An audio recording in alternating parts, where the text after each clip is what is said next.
चलिए question number 5 को करते हैं। It is possible to design a rectangular park of parameter 80 metre and area 400 square metre if so find its length and breadth.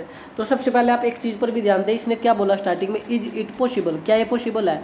तो जब भी possibility की बात करता है तो आपके दिमाग में सबसे पहले यही होना चाहिए कि डी की वैल्यू नेगेटिव ना आए। डी की वैल्यू, अगर डी की वैल्यू नेगेटिव यानी माइनस में आ जाती है, डी की वैल्यू किस में आ जाती है, नेगेटिव आ जाती है, तो जो ये सिचुएशन आपको गिवन है कि क्या एक रेक्टेंगुलर पार्क बनाना संभव है या नहीं, अगर डी माइनस आ जाएगा तो फिर आप ये रेक्टेंगुलर पार्क नहीं बना पाएंगे। इस बात को आप लोग एक बार देख लें। यानी देखने का मतलब यही है कि आप क्वाड्रेटिक इक्वेशन बना करके डी की वैल्यू निकाल लो, डी की वैल्यू 0 आ जाए तो भी ये रेक्टेंगुलर पार्क बनाया जा सकता है। अगर डी की वैल्यू 0 से बड़ी हो यानी पॉजिटिव हो तो भी हो सकता है। अगर माइनस आ गया तो ये आप लिखोगे ये रेक्टेंगुलर जो पार्क है ये पॉसिबल नहीं है। चले अब कैसे करना है उस चीज़ पर ध्यान देंगे। हमें एक तो लेंथ निकालनी है क्वेश्चन में, और एक क्या निकालनी है, ब्रेथ निकालनी है। तो लेट कर लो, क्या कर लो, लेट कर लो, लेट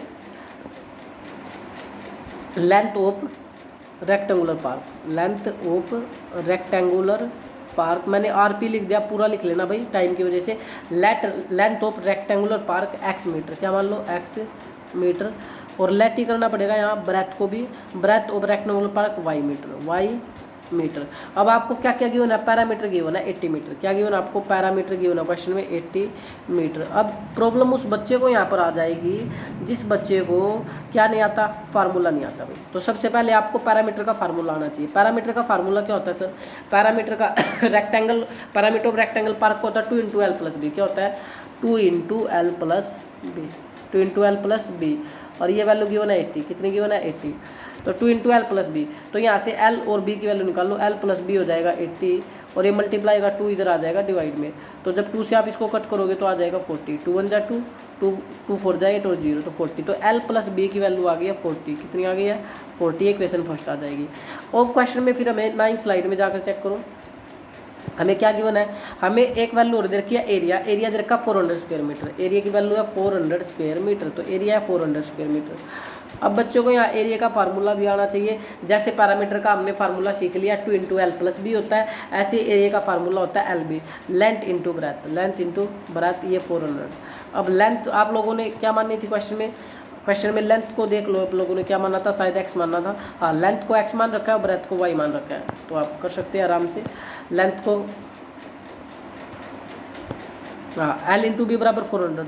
चलो ये कर देता हूँ मैं कोमा लगा करके, l की वैल्यू x है और ब्रेथ की वैल्यू y है, बराबर 400, यानी आपका जो आया है x y = 400 आ चुका है। आप यहाँ से किसी एक की वैल्यू निकालो, या तो x की या y की, तो मैं यहाँ से x की वैल्यू निकाल लेता हूँ, और ये हो गया 400/y, ये इक्वेशन मान सकते हो आप सेकंड। अरे x की वैल्यू को पुट कर देंगे इक्वेशन फर्स्ट में, समझ आई क्या मेरी बात x की वैल्यू निकाल ली, अब x की वैल्यू को पुट कर दो इक्वेशन फर्स्ट में, इक्वेशन फर्स्ट है l + b = 40, l + b = 40, लेकिन मैंने l की जगह एक चीज़ मैं भूल गया भाई, उसको ठीक करते हैं, एक चीज़ मैंने गड़बड़ कर दी, वो देखिए क्या गड़बड़ की है, l + b, हमारे पास फार्मूला तो राइट लगाया मैंने, फार्मूला तो था 2 × l + b, लेकिन l को, लेंथ को मैंने x माना था, यहाँ पर थोड़ा चेंज करना पड़ेगा, कर देता हूँ, ये थोड़ा चेंज मैं भूल गया करना, क्या करना था मेरे को, देखिए अब आप लोगों ने 2 को तो वहाँ भेज दिया, लेकिन लेंथ को तो आप लोगों ने x मानना था, और y ब्रेथ को आपने y, तो ये x + y है, इधर भी क्या चल रहा है x + y है, बस ये थोड़ा सा चेंज कर लेना क्वेश्चन में, x + y = 40। तो इक्वेशन फर्स्ट में वैल्यू पुट करनी थी, जो कि इक्वेशन फर्स्ट थी आपकी x + y = 40, क्या थी x + y = 40, x + y = 40, तो x की जगह बच्चा रख सकता है 400/y प्लस में y और = 40 चला हुआ था। अब मैंने बच्चों को बार बार ये चीज़ें सिखा रखी, जो अपोन में होता है उसी से हर टर्म की मल्टीप्लाई कर देते हैं, ये बेस्ट है आप लोगों के सामने, ये रामबाण है आप लोगों के लिए। कब है ये रामबाण, ये रामबाण तब लगता है जब कि इक्वल आ रहा हो, कौन बैठा हो बीच में, ये इक्वल बैठा हो, तो आप जब ये इक्वल बैठा हो तो अपोन का एलसीएम लेकर हर टर्म से मल्टीप्लाई कर दो, तो आप लोग क्या काम कर सकते हो, नेक्स्ट में करना पड़ेगा भाई 400/y, इसकी मल्टीप्लाई भी y से हो जाएगी, प्लस देखिए क्या था आप लोगों का, प्लस y था, y की मल्टीप्लाई भी y से हो जाएगी, y की मल्टीप्लाई भी y से हो जाएगी, और इक्वल टू चल रहा था 40, और इसकी मल्टीप्लाई भी किससे हो जाएगी y से। अब आओ 11 लाइन पर, ये देखो इस टर्म की 400 और बाय वाई, इसकी भी मल्टीप्लाई वाई से, और इस वाई की मल्टीप्लाई भी वाई से, और इस 40 की मल्टीप्लाई भी वाई से। सर ऐसा क्यों? क्या अपोन में कौन बैठा? वाई। अपोन में जो होता है उसकी मल्टीप्लाई हर टर्म से कर दो। तो मैंने यही काम किया, इसकी मल्टीप्लाई वाई की मल्टीप्लाई हर टर्म से कर दी, तो वाई से वाई कैंसिल हो गया, तो यहाँ बचा 400, और y इंटू वाई मैंने अभी बताया था वाई स्क्वायर होता है, और इक्वल टू में 40y। अब आप हर क्वाड्रेटिक क्वेश्चन बना लो। तो ये हो गया वाई स्क्वायर, और ये प्लस का 40y, इधर आकर माइनस का 40y, और ये प्लस का 400 इक्वल टू बनेगी 0। इक्वल टू क्या बनेगा? 0। तो इसने क्वेश्चन में ये भी पूछा था कि क्वेश्चन पर भी थोड़ा ध्यान दो। क्वेश्चन में पूछ क्या रहा था? क्वेश्चन में ये पूछ रहा था इट इज़ पॉसिबल, कि ये रेक्टेंगुलर पार्क बनाना पॉसिबल है या नहीं। अगर ये पॉसिबल है तो डी को चेक करना जरूरी है। किसको चेक करना जरूरी है? डी को। और डी के लिए जरूरी है ए बी सी की वैल्यू निकालनी। तो ए की वैल्यू कितनी है ये मैंने बताया था आप लोगों को। बताओ ए की वैल्यू क्या है?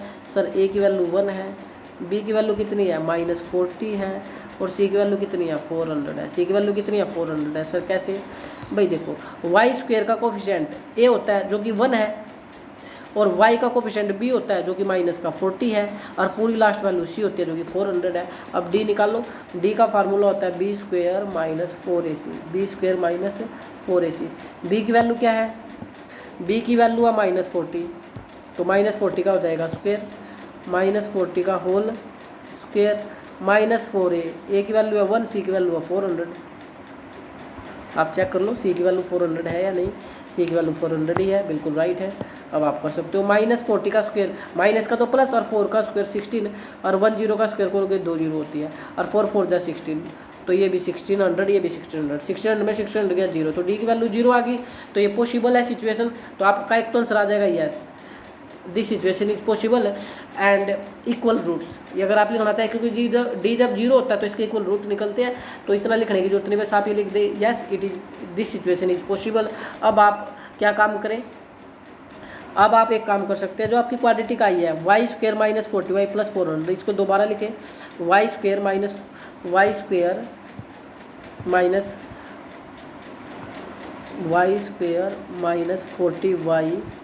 प्लस 400 बराबर में 0। ये क्वाड्रेटिक आपकी आई थी, इसको बस सोल्व करना आपको आना चाहिए।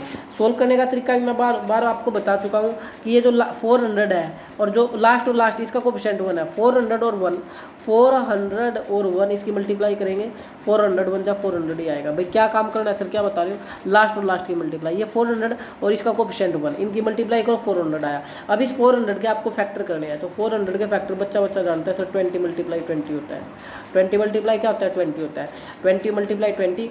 अब जो ये फैक्टर आई है, इनको ऐड करो या लेस करो, इसको कैसे भी सेट करो इनका। अब इनको सेट करने से आपका y का कोफिशिएंट भी आना चाहिए, और y का कोफिशिएंट वैसे तो -40 है, लेकिन -40 को पहले छोड़ दो, फिलहाल 40 पर भी अगर बात कर लोगे बात बन जाएगी। यानी y का कोफिशिएंट राइट तो -40 है, आप 40 भी बोल दोगे तो कोई दिक्कत नहीं है। तो आप लोग क्या काम करें, y का कोफिशिएंट अगर मैं 40 बोल दूँ, आप 40 क्या बना पाएंगे? फैक्टर, यस 20 और 20 क्या बना रहे हैं? 40। समझ आया? तो आपका राइट हो गया यहाँ पर, क्या राइट हो गया कि जो इसके फैक्टर आने वाले वहाँ हैं जो हमने निकाले हैं वो है 20y और 20y। तो आप कर सकते हो Y square minus 20y plus में 400 इक्वल टू में 0। ठीक है भाई, -20y क्यों लिया? क्योंकि हमें -40y चाहिए था, -20y -40y हो गए। अब पहले 2 में कॉमन लो और लास्ट 2 में कॉमन लो, तो वाई स्क्वायर और y में क्या कॉमन है सर? y, एक y कट गया तो y -20, और यहाँ पर ये साइन सेम आएगा माइनस। और अगर आपको 20 में और 400 में एस एफ ना पता हो, मतलब कॉमन ना पता हो, तो फिर एक काम किया जा सकता है, ये ब्रैकेट सेम आएगी तो y -20 आएगा यहाँ भी, ये कन्फर्म है बिल्कुल। अब आप क्या करो, फर्स्ट को फर्स्ट से डिवाइड कर दो, आपको कॉमन पता लग जाएगा, y से y कटेगा तो इसमें कॉमन 20 है। समझ आ रहा है क्या? कैसे कॉमन निकलेगा आपका बाहर? फर्स्ट को फर्स्ट से डिवाइड कर दो।